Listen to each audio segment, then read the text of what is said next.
One or two Americans have asked me why it is that the English like tea so much, which never seems to them to be a very good drink. To understand, you have to make it properly. There is a very simple principle to the making of tea, and it's this.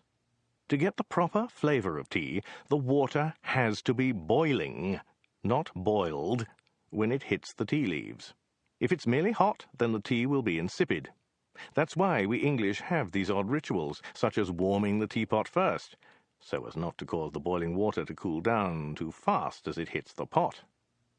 And that's why the American habit of bringing a teacup, a tea bag, and a pot of hot water to the table is merely the perfect way of making a thin, pale, watery cup of tea that nobody in their right mind would want to drink. The Americans are all mystified about why the English make such a big thing out of tea, because most Americans have never had a good cup of tea. That's why they don't understand.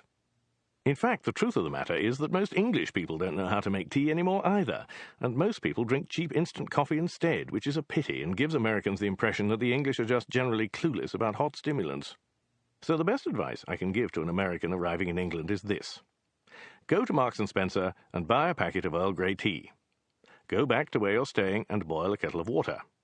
While it is coming to the boil, open the sealed packet and sniff. Careful, you may feel a bit dizzy, but this is in fact perfectly legal. When the kettle has boiled, pour a little of it into a teapot, swirl it around, and tip it out again. Put a couple, or 3, depending on the size of the pot, of tea bags into the pot. If I was really trying to lead you into the path of righteousness, I would tell you to use free leaves rather than bags, but let's just take this in easy stages. Bring the kettle back to the boil, and then pour the boiling water as quickly as you can into the pot. Let it stand for 2 or 3 minutes, and then pour it into a cup. Some people will tell you that you shouldn't have milk with Earl Grey tea, just a slice of lemon. Screw them. I like it with milk.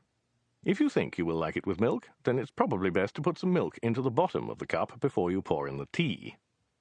This is socially incorrect. The socially correct way of pouring tea is to put the milk in after the tea. Social correctness has traditionally had nothing whatever to do with reason, logic, or physics. In fact, in England, it is generally considered socially incorrect to know stuff or think about things. It's worth bearing this in mind when visiting. If you pour milk into a cup of hot tea, you will scald the milk. If you think you will prefer it with a slice of lemon, then, well, add a slice of lemon. Drink it. After a few moments, you will begin to think that the place you've come to isn't maybe quite so strange and crazy after all. May the 12th, 1999.